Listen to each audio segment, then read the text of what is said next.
Hi friends, welcome back to my channel. ఏంటి ఇలా చూపిస్తున్నాను అనుకుంటున్నారా? నేనైతే ఈవినింగ్ స్నాక్స్ కోసం మంచూరియా అయితే ప్రిపేర్ చేస్తున్నానండి. దానికోసం ఈ కప్పు కొలతతో ఒక కప్పున్నర అయితే క్యాబేజ్ తురుము తీసుకోవాలి. ఇంకా ఒక కప్పుతో హెల్తీగా చేసుకుంటున్నాం కాబట్టి మనం ఇంట్లోనే క్యాబేజ్ అయితే క్యారెట్ తురుము కూడా తీసుకుంటామండి. ఇంకా చూడండి, ఈ విధంగా పెప్పర్ పౌడరు, కారం, సాల్ట్, జింజర్ గార్లిక్ పేస్ట్, వీటికి కావాల్సిన ఇంగ్రీడియంట్స్ చూడండి.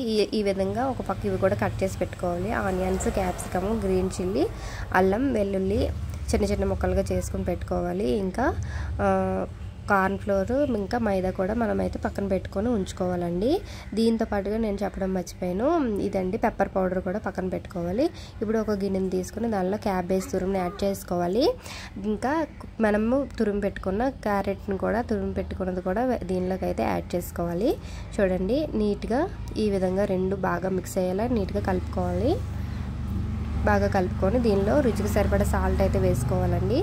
ఇంకా రుచికి సరిపడా కారం కూడా వేసుకోవాలి. చూడండి, మీకు ఎంత కారం తినాలనిపిస్తుందో అంత కారం అయితే యాడ్ చేసుకుంటాము అంతే. ఇంకా దానిలో జింజర్ గార్లిక్ పేస్ట్ కూడా యాడ్ చేసుకోవాలి. చూడండి, మీకు ఎంత మీరు తీసుకునే క్వాంటిటీ బట్టి అయితే తీసుకోవాలండి. ఇంకా చూడండి, నేను చెప్పాను కదా మెయిన్ ఇంగ్రీడియంట్ అంటే ఇదేనండి, పెప్పర్ పౌడర్. దీంతోనే మంచి టేస్ట్ అయితే వస్తుందండి మనం చేసుకునే మంచూరియాకి. ఇంకా ఈ విధంగా బాగా మిక్స్ చేశాక దీనిలో 3 టేబుల్ స్పూన్ల కార్న్ ఫ్లోర్, ఇంకా 3 టేబుల్ స్పూన్ల మైదా కూడా యాడ్ చేసుకోవాలండి. చూడండి, ఈ విధంగా మనమైతే యాడ్ చేసుకున్నామండి. ఇవి బాగా మిక్స్ చేసుకోవాలి. ఈ రెండు మనము ముందుగానే మిక్స్ చేసుకునే దానికి పట్టేలాగా. దీనికైతే వాటర్ అయితే యూస్ చేయమండి. చూడండి, ఇవి బాగా మిక్స్ అయ్యేలాగా కలుపుకోవాలి. బాగా కలుపుకొని ఇగోండి, మనకి ఇంకా యాడ్ చేయాలనుకుంటే ఒక టీ స్పూన్ అంటే టీ స్పూన్ వాటర్ అయితే యాడ్ చేసుకొని నీట్గా చిన్న చిన్న బాల్స్ లాగా మనమైతే నీట్గా రెడీ చేసుకొని ఒక పక్కన ప్లేట్లో పెట్టుకోవాలండి. చూడండి, ఏ విధంగా రెడీ చేసి పెట్టుకున్నానో చూడండి, ఈ విధంగా నీట్గా బాల్స్లా పెట్టుకోవాలి.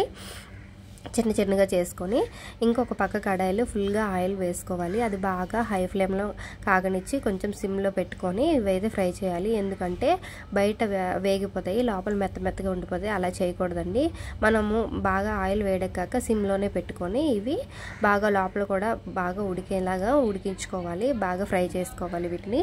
ఇదిగోండి, ఈ విధంగా మన బాల్స్ అన్ని రెడీ అయిపోయాయి. ఇంకా ఇంకో దాంట్లో కళాయిలో ఆయిల్ వేసుకొని దానిలో మనం కట్ చేసి పెట్టుకున్న చిన్నగా కట్ చేసి పెట్టుకున్న వెల్లుల్లి, ఇంకా చూడండి ఈ విధంగా మ్యాష్ చేసి పెట్టుకున్న అల్లం కూడా యాడ్ చేసుకోవాలి. ఇంకా పచ్చిమిర్చి, ఆనియన్స్, క్యాప్సికమ్ కూడా యాడ్ చేసుకొని అవి బాగా ఫ్రై చేయాలి. చూడండి, ఈ విధంగా 1 by 1 కొంచెం ఆయిల్లో యాడ్ చేసుకోవాలండి. ఇవి బాగా ఫ్రై అవుతున్నప్పుడు మనం ఒక చిన్న కప్పులో కార్న్ ఫ్లోర్ని అయితే యాడ్ చేసుకోవాలండి. ఎందుకంటే మనకి మంచూరియా ఇది టెక్స్చర్ రావడానికి కోసం అని చెప్పేసి చూడండి, కొంచెం వాటర్ యాడ్ చేసి బాగా లమ్స్ లేకుండా దీన్ని అయితే నీట్గా బాగా కలుపుకోవాలి.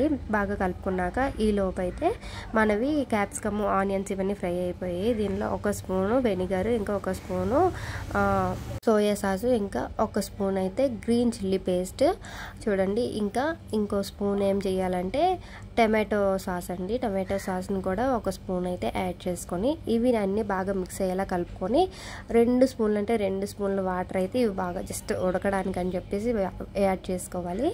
తర్వాత అవి బాగా ఫ్రై అయ్యాక మనం ముందుగానే కలిపి పెట్టుకున్న కార్న్ఫ్లోర్ వాటర్ కూడా కలిపి ఇంకా దానిలోనే కొంచెం షుగరు, ఇంకా ఇది మిరియాల పొడి కూడా వేసేసి బాగా కలుపుకోవాలండి. బాగా కలిపాక మనం ముందుగానే ఫ్రై చేసి పెట్టుకున్న ఇవి కూడా వేసుకోవాలి. బాల్స్ని కూడా వేసుకోవాలండి. చూడండి, మంచూరియా బాల్స్ అయితే రెడీ చేసి పెట్టుకున్నాం కదా, వాటితో పాటు ఇవి కూడా బాగా ఫ్రై చేయాలండి. ఫ్రై అయ్యాక మనమైతే కొత్తిమీరతో గార్నిష్ చేసుకుంటే మన మంచూరియా అయితే రెడీ అయిపోతుందండి. ఆ రోజు అయితే ఈవినింగ్ స్నాక్స్ మేమైతే ఇలా రెడీ చేసుకున్నాము. నచ్చితే లైక్ చేసి ఈ వీడియోని సబ్స్క్రైబ్ చేసుకోండి. Thank you.